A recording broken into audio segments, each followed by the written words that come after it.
বাংলাদেশের ভূরাজনৈতিক অবস্থান এমন এক জায়গায় যেখানে আকাশ প্রতিরক্ষা শুধু যুদ্ধের জন্য নয়, কূটনৈতিক অস্তিত্ব ও স্বাধীনতা রক্ষার প্রধান স্তম্ভ। একদিকে ভারত, যাদের উত্তর পূর্বাঞ্চল বা সেভেন সিস্টার্স রাজ্যগুলো বাংলাদেশের সীমান্ত ঘেঁষে অবস্থিত, অন্যদিকে মিয়ানমার, যাদের সঙ্গে রোহিঙ্গা সংকট আজও একটি অমীমাংসিত সামরিক ও মানবিক হুমকি হিসেবে বিরাজমান। এই দুই পক্ষই বারবার প্রমাণ করেছে প্রয়োজনে তারা সীমান্ত উত্তেজনা, সাইবার নজরদারি, এমনকি সীমিত সামরিক তৎপরতা চালাতে পিছপা হয় না। বাংলাদেশের আকাশ যদি প্রযুক্তিগতভাবে দুর্বল থাকে, তাহলে এই দুই প্রতিবেশী সহজেই সেই ফাঁককে কাজে লাগাতে পারে।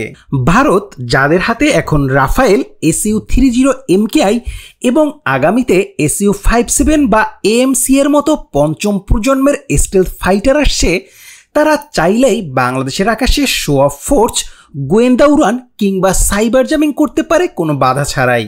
বিশেষ করে সেভেন সিস্টার্সে বিচ্ছিন্নতাবাদী তৎপরতা ও অভ্যন্তরীণ সংঘর্ষ হলে ভারতের অভ্যন্তরীণ নিরাপত্তা অজুহাতে বাংলাদেশের সীমানার কাছাকাছি বিমান পাঠানো বা নজরদারি চালানোর ঝুঁকি থেকেই যায়। অপরদিকে মিয়ানমার, যাদের হাতে JF-17 ব্লক Yak-130 রয়েছে, ইতিমধ্যেই রাখাইন ও বান্দরবনের সীমান্তের ওপারে ও ভিতরে ড্রোন এবং জেট উড়ানোর অভিযোগ রয়েছে। রোহিঙ্গা ইস্যু নিয়ে যদি কোনো সশস্ত্র সংঘর্ষ বা হঠাৎ অপারেশন হয়, মিয়ানমার যে বাংলাদেশের আকাশসীমায় ঢুকে হামলা চালাবে না তার কোনো নিশ্চয়তা নেই। বিশেষ করে জান্তা সরকার যখন আন্তর্জাতিকভাবে কোণঠাসা, তারা একটি সংঘাতময় ঘটনা তৈরি করেই আন্তর্জাতিক দৃষ্টি অন্যদিকে ঘুরিয়ে দিতে পারে। এই প্রেক্ষাপটে যদি বাংলাদেশের হাতে এখনই জেট-10C বা উন্নত কোনো বিমান না আসে, তাহলে আমাদের আকাশ প্রতিরক্ষা শুধু প্যারেড শো বা ফ্ল্যাগ ডেতে উড়ানোর শোপিস হয়ে থাকবে। প্রকৃতপক্ষে MiG-29 কিংবা F-7 টাইপ যুদ্ধ বিমান আজকের আধুনিক যুদ্ধক্ষেত্রে একটি প্লাস্টিকের ঢাল নিয়ে গুলির যুদ্ধ করার মতোই অকার্যকর। এদের নেই AES এর রাডার, নেই VBR মিসাইল, নেই স্টেলথ বা ইলেকট্রনিক ওয়ারফেয়ারের সক্ষমতা। আর এই দুর্বলতাই ব্যবহার করবে বড় শক্তিগুলো। তারা নৈতিক চাপ, প্রতিরক্ষা সহযোগিতা কিংবা অভ্যন্তরীণ নিরাপত্তা উদ্বেগ দেখিয়ে বাংলাদেশের কৌশলগত স্বাধীনতা খর্ব করতে চাইবে। আপনি চাইলেও নিজের সীমান্তে কি হচ্ছে তা দেখার ক্ষমতা থাকবে না, শুধু অনুমান করতে হবে। তাই এই মুহূর্তে জেট-10C সংগ্রহ শুধু একটি যুদ্ধ বিমান কেনা নয়, এটি বাংলাদেশের সার্বভৌমত্ব, কূটনৈতিক স্বতন্ত্রতা এবং এটি হবে ভবিষ্যতের প্রতিরক্ষা অবকাঠামোর প্রথম স্তম্ভ। যখন একটি রাষ্ট্র নিজস্ব যুদ্ধ বিমান দিয়ে আকাশ পাহারা দিতে সক্ষম হয়, তখন সম্ভাব্য শত্রুরা আগ্রাসনের আগে 10 বার ভাবে, কারণ তারা জানে এই দেশের আকাশে ঢুকতে গেলে প্রতিরোধ হবে, পাল্টা আঘাত আসবে এবং তাদের অভিযানের খরচ অনেক বেশি হবে। বিশেষ করে জেট-10C বা এই ধরনের আধুনিক মাল্টিরোল জেট থাকলে তা শুধু আকাশ প্রতিরক্ষা নয়, গোয়েন্দা নজরদারি, টার্গেটেড স্ট্রাইক, ইলেকট্রনিক যুদ্ধ, এমনকি সন্ত্রাস মোকাবেলার ক্ষেত্রে বিশাল ভূমিকা রাখতে পারে। ছোট দেশ বলেই যুদ্ধ বিমান দরকার কম, এই ধারণা একেবারেই ভুল। বরং ছোট ও ভূকৌশলগতভাবে স্পর্শকাতর দেশগুলোর জন্য যুদ্ধ বিমান একটি জরুরি প্রতিরক্ষামূলক ব্যালেন্সিং টুল। মিশর, আলজেরিয়া, নাইজেরিয়া, এমনকি ঘানা, ইথিওপিয়া সব দেশই আধুনিক যুদ্ধ বিমান সংগ্রহ করেছে, তারা নিজেদের ভূখণ্ড রক্ষার স্বার্থে।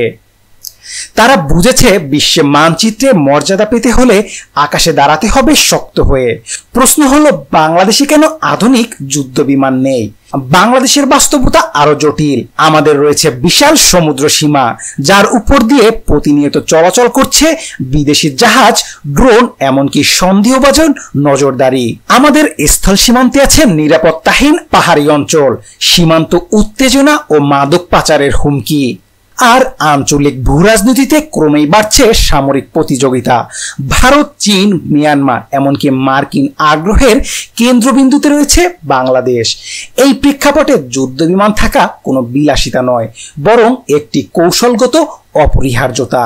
কিন্তু এক মহল বলছে বাংলাদেশে এখন আধুনিক যুদ্ধ বিমান কেনা নাকি বিলাসিতা।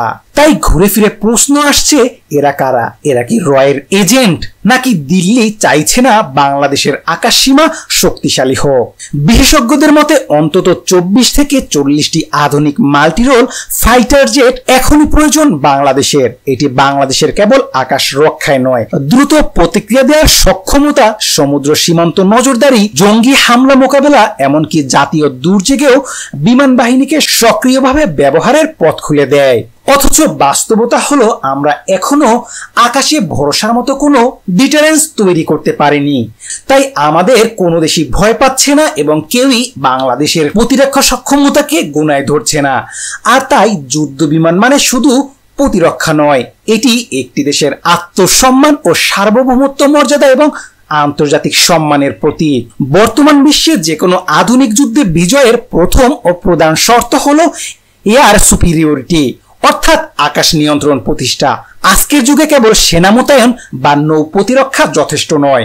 শত্রুর ড্রোন, যুদ্ধ বিমান, মিসাইল, এমনকি স্যাটেলাইট নজরদারি মোকাবেলা করার জন্য প্রয়োজন আকাশে আধিপত্য। যে দেশ প্রথম আকাশ নিয়ন্ত্রণ করতে পারে সেই দেশই মূলত যুদ্ধের গতি বা মোড় বা মানচিত্র নির্ধারণ করতে পারে, যা সাম্প্রতিক সময়ে বিগত কয়েক বছরে আন্তর্জাতিক ও আঞ্চলিক প্রতিরক্ষা বিশেষজ্ঞদের প্রতিবেদনে উঠে আসে। বাংলাদেশ সরকার চীনের তৈরি চতুর্থ প্রজন্মের মাল্টিরোল যুদ্ধ বিমান জেট-10C থান্ডার কেনার ব্যাপারে আগ্রহ দেখিয়েছে। চীন যে অফারটি দিয়েছিল, যা অত্যন্ত প্রতিযোগিতামূলক প্যাকেজে স্বল্প মূল্যের দীর্ঘমেয়াদী ঋণ, আধুনিক অস্ত্রসজ্জা সহ জেট সরবরাহ, পাইলট ও গ্রাউন্ড ক্রুদের ট্রেনিং, এমনকি বাংলাদেশি সীমিত সংখ্যক এমআরও মেইনটেনেন্স, রিপেয়ার, ওভারহাউল সুবিধা স্থাপনের প্রস্তাব। কিছু সূত্র অনুযায়ী চীনের পক্ষ থেকে একাধিকবার সরকারিভাবে এমন প্রস্তাব দেয়া হয়, যেখানে বাংলাদেশের জন্য কাস্টমাইজ ভ্যারিয়েন্টের কথাও বলা হয়, যা পাকিস্তানের বর্তমান ফ্লিটের চাইতেও উন্নত হতে পারে। তাহলে প্রশ্ন, এই প্রস্তাব আজও বাস্তবায়িত হলো না কেন? কেন এত প্রতিশ্রুতি, আগ্রহ ও সম্ভাবনার পরেও বাংলাদেশের পক্ষ থেকে কোনো চূড়ান্ত সিদ্ধান্ত এলো না?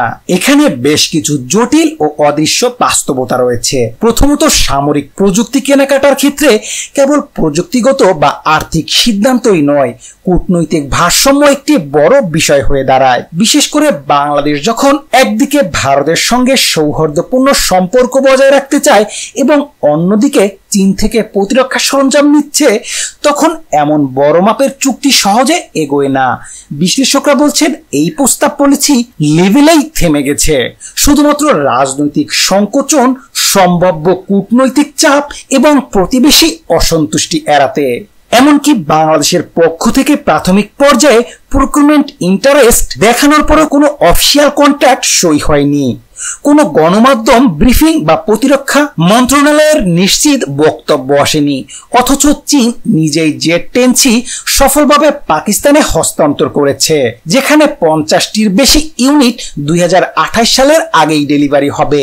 যখনই বাংলাদেশের পক্ষ থেকে চীনের জেট-10C যুদ্ধ বিমান কেনার সম্ভাবনা প্রকাশ পায়, তখন তা শুধু প্রতিরক্ষা কেনাকাটার আলোচনায় সীমাবদ্ধ থাকে না, তা পরিণত হয় এক প্রকার ভূরাজনৈতিক টানাপোড়েনের মাঠে। বিশ্লেষকদের মতে ভারতের গোয়েন্দা সংস্থা র ও দক্ষিণ ব্লকের বিভিন্ন মহল থেকে বাংলাদেশে অদৃশ্য কূটনৈতিক চাপ তৈরি হয়, যাতে এই চুক্তি বাস্তবায়ন না হয়। বলা হয় এই চাপ কখনো আসে ঢাকার বিভিন্ন পলিসি ফোরামে বন্ধুত্বপূর্ণ অনুরোধে, আবার কখনো আসে নির্দিষ্ট কিছু আমলাকে নরমভাবে বুঝিয়ে দেওয়ার মাধ্যমে।